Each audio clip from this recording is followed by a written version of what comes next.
Hi, my name is Beth, and in May this year I restarted my YouTube channel because I wanted to get back into vlogging. I've been trying to film a day in the life and weekly vlogs but have failed massively.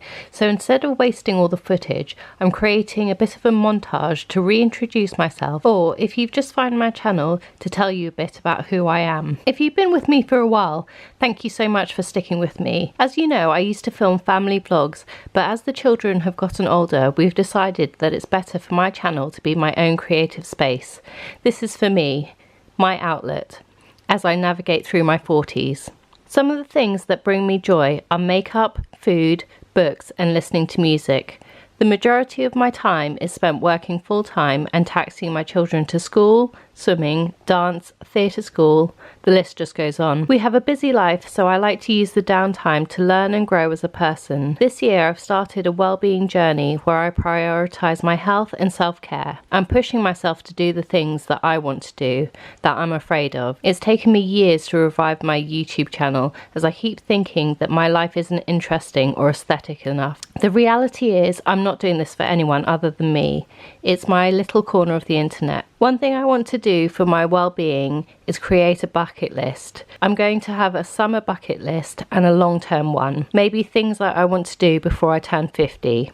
I have 6.5 years. Top on my bucket list is to go to a concert or festival. I haven't been to a concert in over 20 years and I've never been to a festival. My daughter's friends have been to concerts and she hasn't, so our mission is to go on one together. I was about her age when I went to see my first concert. My best friend and I saw the Backstreet Boys in Shepherd's Bush. They are performing in Vegas soon and it would be so amazing to go, but it's just way too expensive. I'd also like to travel more. I'd like to go to Japan, the Maldives, the west coast of America, and I'd also like to take the children to Thailand. I'm going to end the voiceover here, but I'm going to insert a couple of clips that you might quite like to watch. If you've been enjoying my content, please don't forget to subscribe, and I look forward to seeing you very soon. Take care. Bye. I've been a bit quiet on my Instagram and TikTok recently because I have been stressing about creating interesting content, and I have always been one of those people who I'm not so worried about criticism or anything like that when I put stuff out there. Not that I've ever had any, but it's more that I just don't want to put out boring content, and I think that's the pressure that I feel, that it's more creating something interesting. And I have this like stupid thing in my head as well, that I want to kind of create things that people haven't created before, and I don't know why I put that kind of pressure on myself, because, you know, there's no harm in creating something that someone else has done in some form or other before.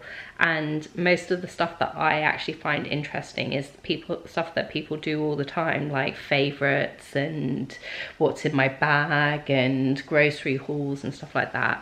So I don't know why I kind of put that pressure on myself.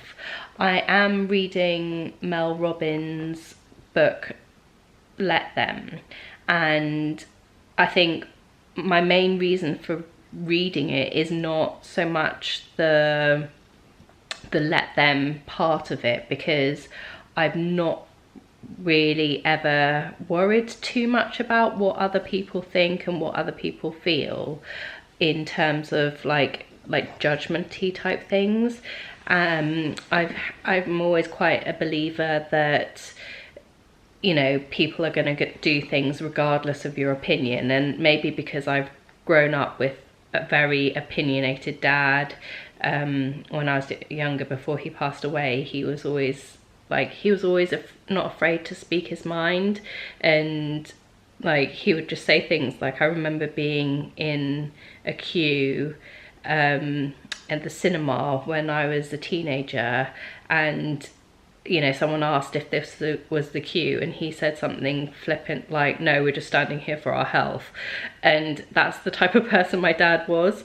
So I've kind of always grown up with people who aren't afraid to speak their mind, and that's why I'm the type of person where I don't really I am always a big let them type person anyway, but my biggest thing is motivation and getting things done. And when I was at school as well, I would just put things off completely because I would make it out to be a bigger thing in my head than it actually was. But then I've learnt in my 20s that it's easier to just get things done, and if you just do things, it's not as bad as you build it up in your head. And so I've always been, well, not I've always been, but recently I've been more of the type of person who I'll just do it rather than thinking about things too much. But that's why I liked the beginning of the Mel Robbins book, where she talks about the 5, 4, 3, 2, 1 thing, where you just do a countdown and then just do the thing. And I kind of have done something similar anyway, where I kind of do, oh, I'll just do it in 1 minute, and then when 1 minute passes, then I'll actually do it. And that's one of the things that I've always done with the kids as a parent. It's like, because I remember when I was younger, I watched Super Nanny before I even had kids, and she was always talking about how if you give kids like a 5-minute warning, then they can prepare themselves. So I'll say in 5 minutes we're going to go, and then a bit closer to the time I'll say, oh, we're leaving in 1 minute. And I've always done that every morning before we leave the house. I always like let them know, oh, we're going to leave at a certain time, and then I'll give them like reminders on the way. And I do that throughout the day as well. So before bedtime I'll say, oh, you've got to brush your teeth in 5 minutes, or you've got to go put your pajamas on in 5 minutes, and then they have like that time to prepare. And it doesn't always work, because sometimes I'll like say to them, you've got 5 minutes to do this, and they'll like faff around and they won't do it, and then they'll be like, well, I gave you a 5-minute warning and you still haven't done it. But I mean, you know, you live and you learn, don't you, really? But yeah, so why was I telling you this?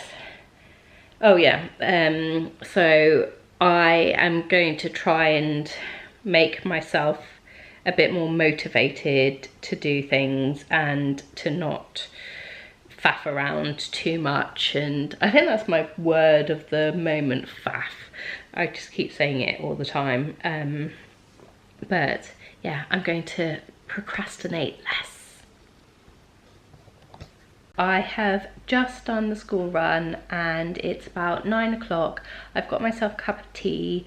I am going to have that quickly, then I will tidy up the kitchen and crack on with a bit of work.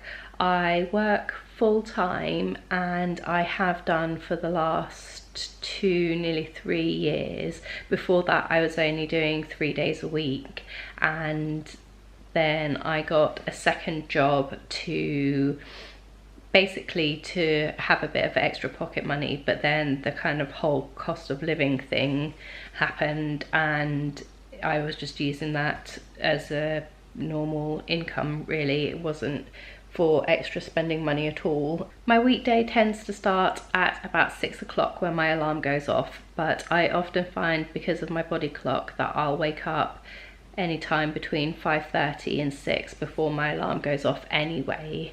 I try not to spend too long faffing in bed just doom scrolling, but I am often on TikTok just watching lots of videos on silent while like it's dark and quiet in the house. So yeah, that's how my day starts. And then I take the kids to school, and I tend to make their lunches unless they have a meal at school, but most often than not I'll have to make a packed lunch, because they don't really like a meal from school. Because Annabelle in particular, she doesn't like having to queue, and she can sometimes waste like her whole lunch break in the queue. Keith, I think he just prefers having something really quick so he can get back out into the playground. Yeah, my mornings are quite chaotic. Today was particularly like we were very late leaving the house today because Annabelle woke us up really early this morning because she said that there was a sound coming from her chimney, and it sounded like a bird had fallen down the chimney and was kind of clattering about in the chimney breast. But I don't think that was true or that was possible because of the way that the chimney breasts are and the actual chimney top bit was. So after about 15 minutes it all went quiet, so hopefully we haven't got a dead bird down our chimney, but we'll have to see what happens there.